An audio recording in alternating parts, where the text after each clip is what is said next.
Google. Google. Why Patwa depend Google Translate if it's not a language? Eh? Why Patwa depend Google Translate if it's not a language? He thinks a Patwa dialect.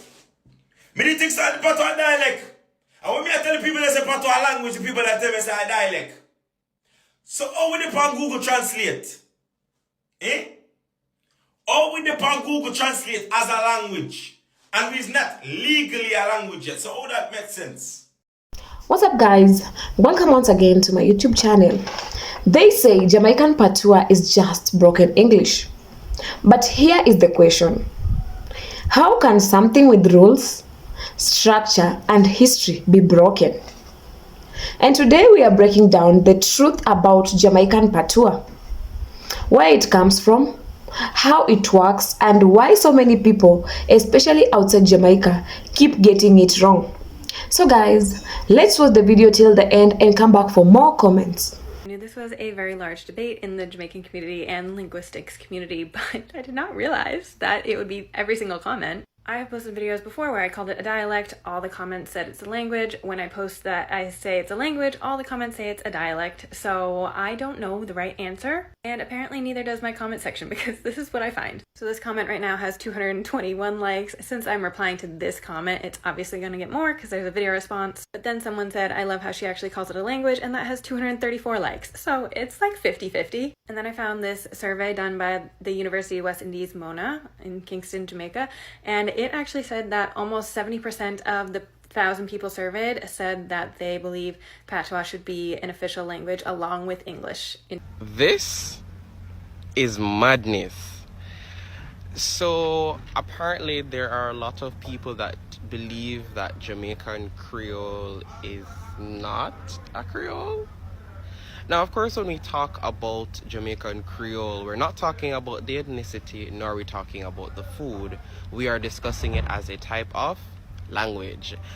Now, a Creole is a language that would have been formed based on a temporary language system of several speakers of different languages coming together in one space, and then creating that temporary language system, and that temporary language system being passed on amongst the generations to become a permanent language system for these speakers. So based on that, Jamaican Creole in itself is a Creole. Now, of course, we have French-based Creoles, Dutch-based Creoles, and English-based Creoles. Of course, Jamaican Creole is an English-based Creole. Public service announcement. Creole languages are not broken forms of European languages. So it's not broken English, it's not broken French, it's not broken Dutch, it's not broken Portuguese, broken Spanish, whatever. Not broken form of anything. They are their own languages.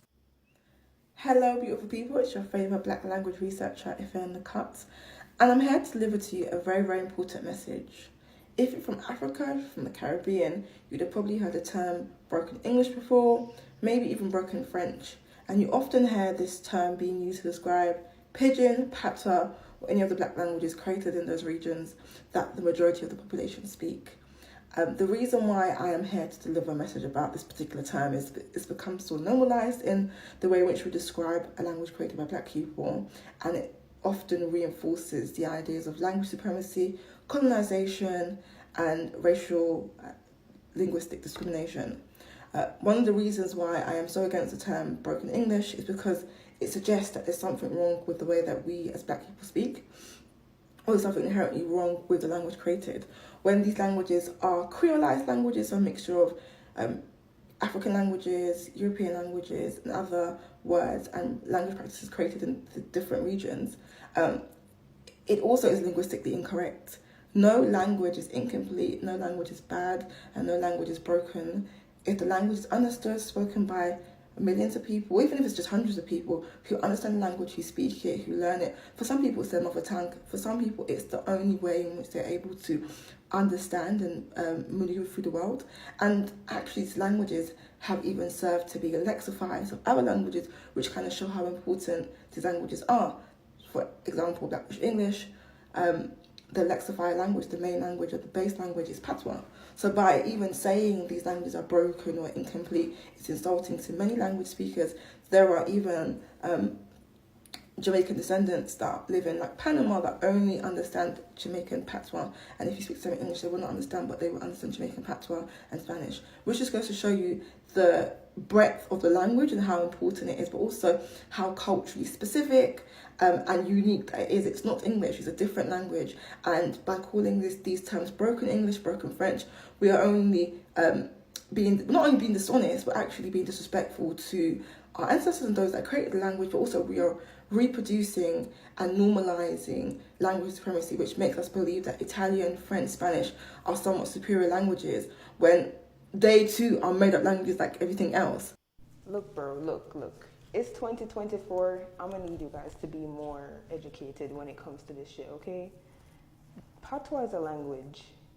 It derives from the English of the Irish indentured workers that was down there being slaves with us. It derives from the Brits that was enslaving us. And then it derives from the West African language, you know, from where we came from.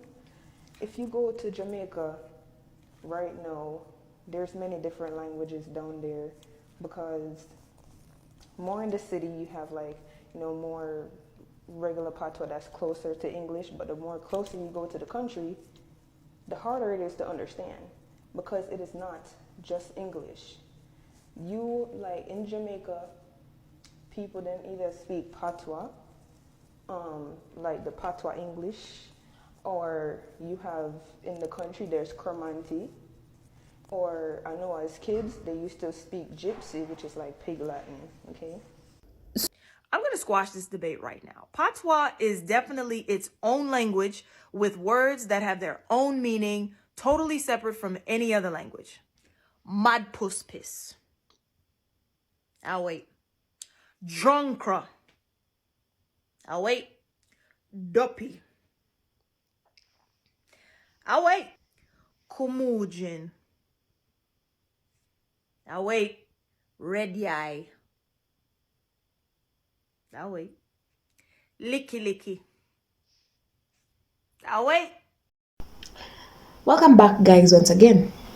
For decades, Patois has been dismissed as slang, bad English, uneducated speech. But here is the reality. Patois didn't come from English being mixed up. It was created out of survival, resistance, and identity. Enslaved Africans from different regions had to communicate with each other and with Europeans. What emerged wasn't chaos, it was a system. Jamaican Patois is a creole language. That means it blends with West and Central African languages, with English vocabulary, plus influences from Spanish, Portuguese, Arawak, and more. The grammar, African-based. The rhythm, African. The worldview, definitely African Caribbean. This is why Patois doesn't follow English rules, because it was never meant to. People say Patois has no grammar. That's false. Examples: tense is marked differently. Words don't change form like English. Meaning depends on context and structure, not spelling. You can just randomly mix English words and call it Patois. Native speakers hear the difference immediately. That alone proves it's a real language. Here is the uncomfortable truth. Patois is often disrespected because it comes from black working class people. It challenges colonial standards. It doesn't seek validation. Yet the same people who mock it, copy the accent, use the slang, profit from the culture. That contradiction says everything. Patois is spoken and understood worldwide. in music, in pop culture, in diaspora communities. Universities now study it. Linguists realize it. And Jamaicans, they have always known its value. Patois isn't broken English. It's unbroken identity. So next time someone says Jamaican Patois is broken English, ask them, broken compared to what? And according to who? If you learned something today, like the video, subscribe and drop your thoughts in the comments.